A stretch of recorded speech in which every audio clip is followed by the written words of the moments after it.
Subscribe कीजिए हमारे YouTube channel को और फर्दर नोटिफिकेशन पाने के लिए बेल आइकन को प्रेस जरूर कीजिए। Hello friend, welcome to career path classes. तो फ्रेंड, आज की वीडियो में हम लोग जीवाणुओं के बारे में डिटेल में डिस्कस करने वाले हैं। जीवाणु होते क्या हैं, जीवाणुओं में पोषण कैसे होता है वो जानेंगे, जीवाणुओं में जनन कैसे होता है वो जानेंगे, और जीवाणुओं से क्या लाभ हैं वो जानेंगे, और एक बहुत ही खास, सबसे खास जीवाणुओं से होने वाले रोग जिसे हम लोग ट्रिक के माध्यम से याद करेंगे। ठीक है, तो चलिए स्टार्ट करते हैं आज का वीडियो। सबसे पहले हम लोग जानते हैं जीवाणु, बैक्टीरिया होते क्या है। तो जीवाणु एक सरल जीव है जिनकी कोशिका केंद्रक विहीन होती है और ये प्रत्येक स्थान पर पाए जाते हैं जहां कार्बनिक पदार्थ उपस्थित होते हैं। ठीक है, जैसे कहाँ कहाँ पाए जा सकते हैं, जैसे जल हो गया, मिट्टी, वायु, जीवो आदि में पाए जाते हैं। ठीक है, चलिए कुछ इंपॉर्टेंट पॉइंट वो देख लेते हैं।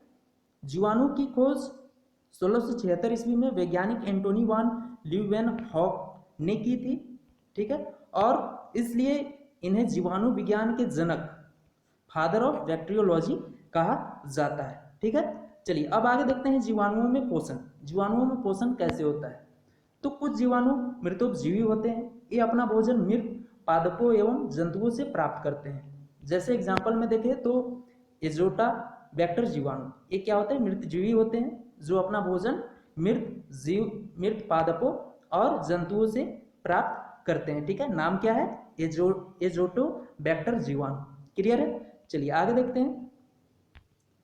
कुछ जीवाणु स्वपोषी होते हैं। ठीक है, कुछ जीवाणु क्या होते हैं, स्वपोषी होते हैं और अपना पोषण प्रकाश संश्लेषण के द्वारा प्राप्त करते हैं। ठीक है, जैसे उस जीवाणु का नाम क्या है, तो माइक्रोबैक्टीरियम है।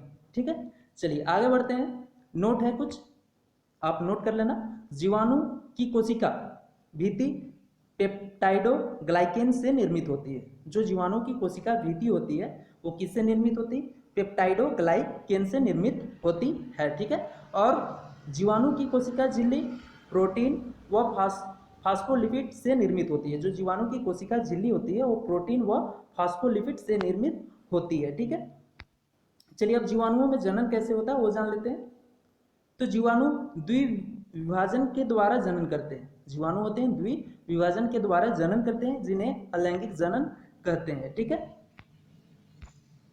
इनमें जनन के दो प्रकार होते हैं।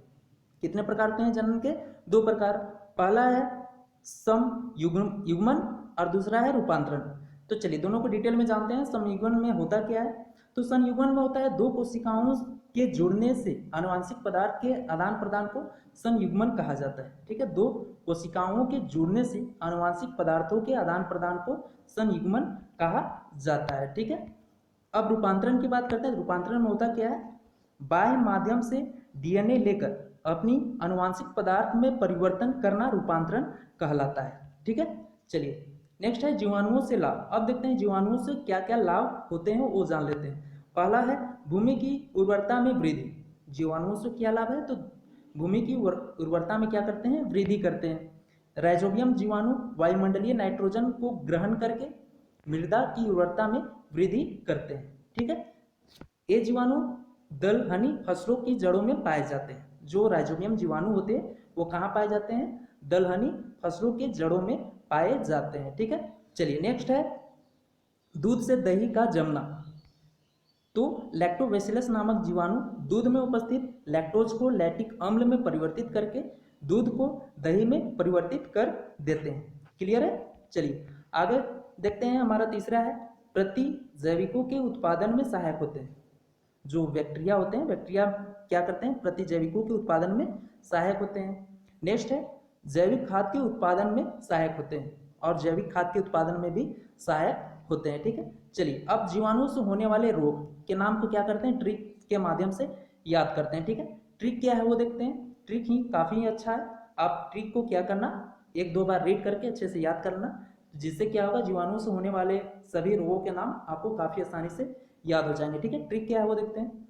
तो ट्रिक है गोटी ने नीमो को छठा, ठीक है, छठा सीडी प्ले करने को कहा। बस यही ट्रिक है, गोटी ने नीमो को छठा सीडी प्ले करने को कहा।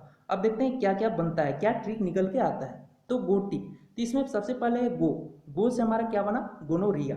ठीक है, फिर आता है टी, टी से बना टेटनस, ठीक है। फिर ने यहाँ पे साइलेंट होगा। फिर नीमो, नीमो से हो गया निमोनिया। ये सारे क्या हैं, जीवाणुओं से होने वाले रोग हैं, ठीक है। नेक्स्ट है को से होता है कोड़। फिर छठा, छठा में आप छ यहाँ पे देखते हैं तो छ से क्षय रोग होता है। और टा आया, टा से टाइफाइड हो जाएगा। फिर सी डी, सी से यहाँ पे क्या हो जाएगा, सिफिलिस। और डी से होगा डिप्थीरिया। प्ले से हो जाएगा प्लेग। करने को यहाँ पे क्या होगा, साइलेंट होगा। और कहा, कहा में क से हो जाएगा काली खांसी। और हा से हो जाएगा हैजा, ठीक है। ट्रिक कैसा रहा फ्रेंड, मुझे कमेंट करके जरूर बताइएगा। चलिए कुछ इंपॉर्टेंट क्वेश्चन की ओर बढ़ते हैं, कुछ इंपॉर्टेंट क्वेश्चन भी देख लेते हैं। पहला क्वेश्चन है, हैजा किस जीवाणु के संक्रमण के कारण होता है। तो किस जीवाणु के संक्रमण के कारण हैजा होता है, विब्रियो कॉलरी के कारण होता है, ठीक है, हैजा। नेक्स्ट है क्वेश्चन, कुष्ठ रोग किस बैक्टीरिया के कारण होता है। तो कुष्ठ रोग किस बैक्टीरिया के कारण होता है, माइकोबैक्टीरियम लेफ्री के कारण होता है, ठीक है। नेक्स्ट क्वेश्चन है, टीबी रोग किस बैक्टीरिया के कारण होता है। तो क्षय रोग, टीबी रोग को क्षय रोग बोलते हैं, ठीक है। तो यह किसके द्वारा होता है, माइकोबैक्टीरियम ट्यूबरकुलोसिस के कारण होता है। तो फ्रेंड आज के लिए बस इतना ही। तो फ्रेंड वीडियो कैसा रहा है मुझे कमेंट करके जरूर बताएं। अगर वीडियो अच्छा लगा है तो प्लीज़ वीडियो को लाइक कर दें। और चैनल को अभी तक सब्सक्राइब नहीं किया है तो प्लीज़ चैनल को सब्सक्राइब कर लें। और वीडियो को अपने दोस्तों के साथ जरूर शेयर करें। थैंक यू, मिलते हैं नेक्स्ट वीडियो में।